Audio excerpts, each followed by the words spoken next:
Hi guys! For today's video ay follow-up check-up ni Baby Rai. Kaya aalis muna kami. Napakasaya niya sa mga oras na yan habang binihisan ko. Akala kasi niya ay mamamasyal kami sa SM. Yun pala ang pupuntahan namin ay Maayo Hospital kung saan siya naka-admit before. Nagpahinga muna kami dito sa terrace nila mama habang naghihintay sa taxi. Si Bunso naman ay naglalaro sa aking bag kasi wala siyang magawa, gusto na niyang umalis. At pagdating namin galing hospital, nagutom ang bata kaya pinakain ko muna siya ng abokado. Kahit araw-arawin mo pa yan pakainin ng abokado ay hindi talaga magsawa. Gustong gusto niya ang lasa nito. Naglagay lang ako ng konting sugar para naman may malasahan siya. Mapakla kasi kung walang sugar. Dinurog ko ang sa kanya. Habang sa akin naman ay ginawa kong shake. Dinagdagan ko ng gatas at saka yelo. Avocado din ang paborito kong prutas kaya nagmana si Bunso sa akin. Kapag may makita akong mga fruit shake stand, avocado talaga ang orderin ko na flavor. Ang nagugustuhan ko dito sa avocado ay hindi siya masyadong matamis at hindi rin nakakaumay. At habang nagbidyo ako habang kumakain, may mga tao dito sa pinto namin. Hindi nila alam na nagbidyo ako kaya yun, nakabalandra sila lahat. Minsan kasi hinayaan ko lang yan sila na padandaan habang nagbidyo ako at i-edit ko na lang. Pero minsan ay tinatamad ako kaya hinayaan ko na lang sila na nakabalandra sa aking video. May sariling bahay sila mama at papa pero dito sa amin nakatambay kasi airlaps ang bahay namin. Ihaw na sagkag manok lo. Kana. Agoy. Dakpan.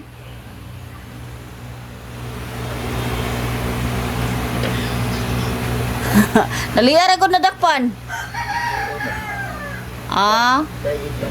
Gamay man na. Oy. Gamay.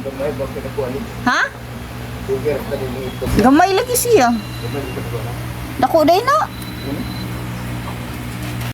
At pagsapit ng hapon, nanghuli si Papa ng manok niya kasi gusto niyang humigop ng sabaw.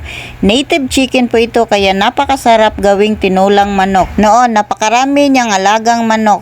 Pero ngayon ay unti-unti na niyang niluluto kasi napakamahal daw ng mga feeds nito. Palagi din kasi ako magrireklamo sa mga manok ni Papa kasi mabaho. May bata dito na masilan sa amoy kaya ang ginawa ni Papa ay unti-unti na lang niya niluto. Ang lakas ko raw magrireklamo sa kanyang mga manok na mabaho. Pero kung lulutuin daw niya, ang lakas ko rin daw humigop ng sabaw. At dito sa labas, gilataan ni Papa ba kaya wayo na sad siya ni Mama kung adto siya sa gasol kay mahurot daw ang gasol. Dugay kaayo malata kay tiguang na biyan niyang mga manok. Din mauunta ni siya nga time ba nga nagpa-video ko ni Gigin kay nagtuwad-tuwad ko diri og tayhop. Sus, di lalay mong kahoy ang imong lutuon, musiga ang mong mata niya, makaigit pag yung kag tinayhop. Unya di ay to kay wala gisave niya ang video. Pagkatoy ito, oy jud. Din mauna ni siya tanan ang mga ricados ba kompleto na ni siya ready to cook na. Si Mama Daya nag-prepare aning mga ricados para sa manok og si Papa sad ang magluto ani. Helping hands man na silang duha kay og dili tabangan magyaw-yaw man ang usaw niya. Lain sad kay og dili tabangan magtan-aw ra ka. Maong helping hands ni silang duha, si Mama ang mag-prepare sa kuan, si Papa sad ang magluto. Naabta na din ni o gabi bawal naglata si Papa kay alas 5 naman gunin niya gitak-ang din. Ngit-ngit na baya ang alas 6 maong nangit-ngitan jud sila sa pagluto sa manok.